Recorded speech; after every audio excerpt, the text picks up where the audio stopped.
Not to us, O Lord, but to your name give the glory. Yesterday, at my parish, Corpus Christi St. Bernard Parish in Newton, we celebrated the first of two First Holy Communion days, probably not unlike many parishes in the entire country. This is the time that we celebrate that great gift of First Eucharist with the little kids in our parishes. And there were a couple of them that prayed the prayers, the readings during Mass. The whole group of them sang a little song at the end of communion, sort of a communion meditation.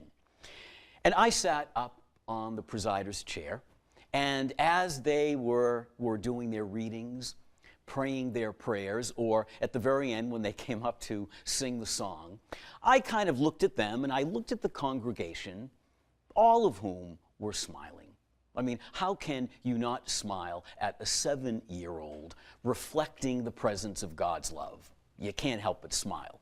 And everyone was smiling, except the people who I immediately knew were the parents of the little ones who were doing any particular thing at any particular time, especially the ones that were praying.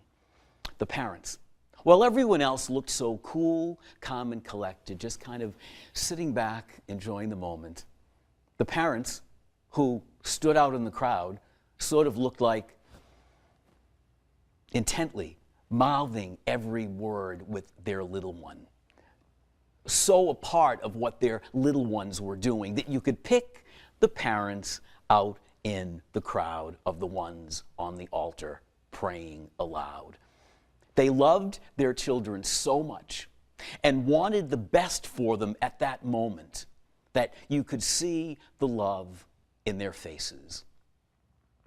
For the past few weeks, as we listened to this discourse of Jesus toward the end of his ministry with his disciples, the image in our minds might be the same. That in Jesus, throughout his entire ministry, the world could finally see what God looked like. The world could finally hear exactly what God the Father sounded like.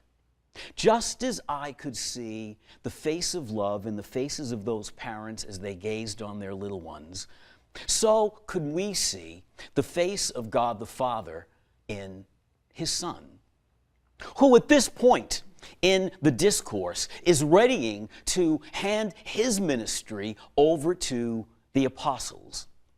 And in this particular gospel that is meant to be our prayer for this day, we can see him tell them that as he was commissioned to be an image of the Father, so would they be commissioned to be images of him in what they would say and in what they would do. And in that first reading, we can see the apostles acting exactly like Jesus.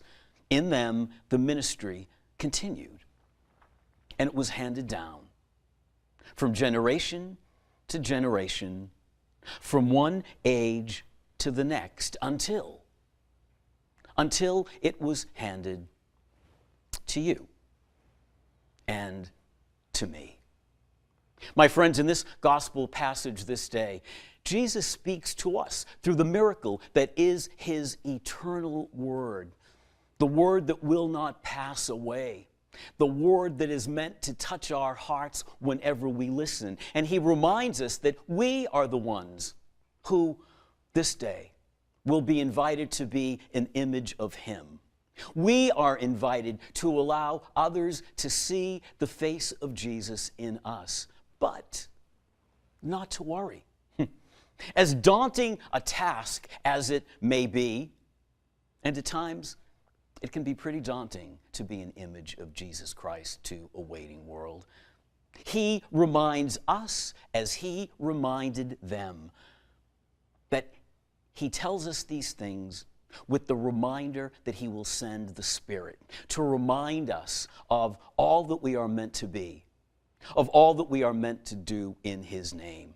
My friends, on this day, you and I are reminded that we are meant to be images of Jesus.